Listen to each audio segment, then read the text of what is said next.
Hi, fight fans. Welcome back again to another episode with the African Fighters.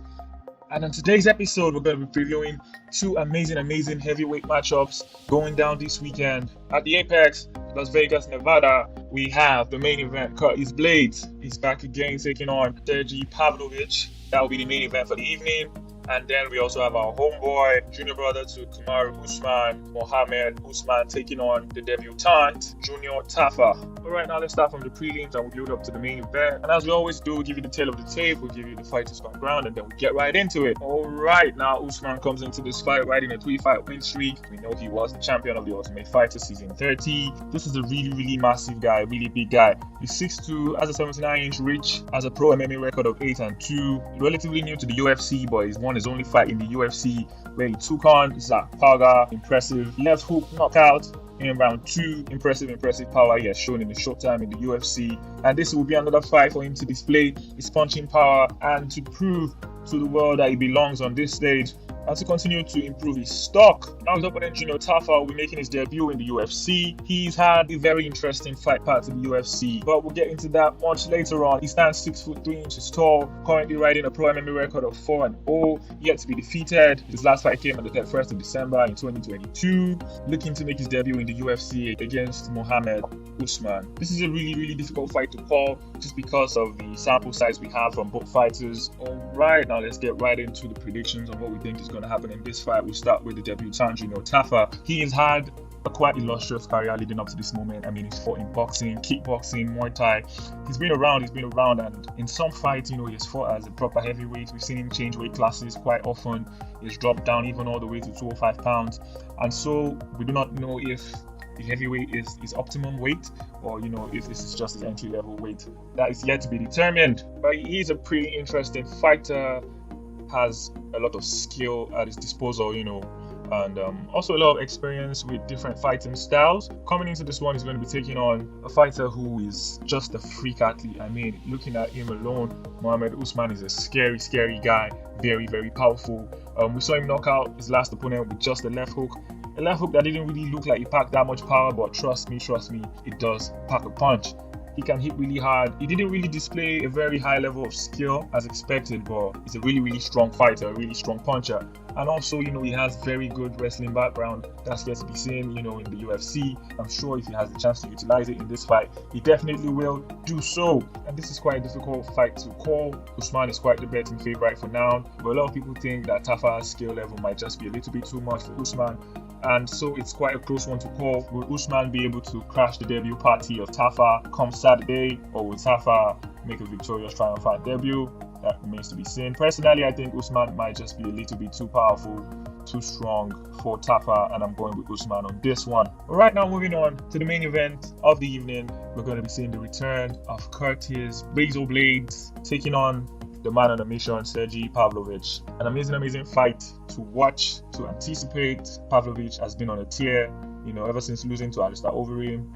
In his debut, he has absolutely been destroying his opponents. We know he packs a punch. Curtis Blaydes, on the other hand, one of the most accomplished wrestlers in the heavyweight division. He does have 2 losses to Ngannou and then another loss to Derrick Lewis. And what Derrick Lewis and Francis Ngannou have in common is that they are 2 of the best power punchers in the heavyweight division. Well, guess who his next opponent is? He's going to be taking on Sergei Pavlovich, who I am afraid fits the bill of fighters who have knocked out Curtis Blaydes. Pavlovich is a really strong power puncher. I mean, he's 17-1 in his pro MMA career, and 14 of those are by knockouts. That should give you a good idea of just how strong this man is coming into this fight. This man has managed to destroy all his opponents in round 1, so making it out of round 1 alone is a difficult task in itself. Very similar to Francis Ngannou, he can just punch you out of the fight basically. He likes to brawl, he likes to throw a lot of heavy punches. Alright, now we get to the tail of the tape. Pavlovich is 6'3", comes into this fight with an 84-inch reach. Currently riding a 5-fight win streak, 17-1 in his pro MMA career. His last fight came on the 3rd of December in 2022. Fighting out of the Eagles MMA Academy. We know he also has a very good wrestling background. He's trained with some of the best wrestlers in the heavyweight. Never really had to use it, so his takedown defense might come in handy against probably the best wrestler in the heavyweight division. Alright, now move on to Curtis Blaydes. He stands 6'4" tall. He has an 80-inch reach, fighting out of currently training with the Elevation Fight team. Currently riding a 3-fight win streak, 17-3 in his pro MMA career. I must say 3 of those losses have come against the absolute best in the division. Former champion Francis Ngannou twice. Alright, now let's get into the nitty-gritty of this fight. I definitely believe if Curtis Blaydes decides to stand and strike with this man, it will not be very long. It will not be a very long fight, to be honest. I think Curtis Blaydes needs to find a way to get out of the striking range of Pavlovich by this time and then shoot for the takedown. Previous fights, we haven't really seen him attempt as many takedowns as we're used to watching. Let's just hope he's not falling in love with the stand-up game too much, because we definitely know where his strength lies. Pavlovich will look to pressure and lure Blaydes into a fist fight, into a slugfest. It remains to see which fighter can impose their fighting style on this matchup. As they say, styles make fights. It's also important to remember that this is going to be a smaller cage, one of the smaller cages that the UFC will have the showcase in. This will serve as an advantage to Curtis Blaydes, because we know he likes to circle and corner his opponent and shoot for the takedown. In terms of prediction, I think I'm going to go with Curtis Blaydes. I think he's the more experienced fighter in the UFC. I think he's got something to prove. And also, the winner of this fight might just be the #1 contender for that title when Stipe Miocic takes on John Jones. This fight, even though it's not been declared, that might just be, a title eliminator fight, and whoever wins this fight might just be the next in line to get his shot at the title. Curtis Blaydes has fallen short, when placed in front of really, really heavy punches.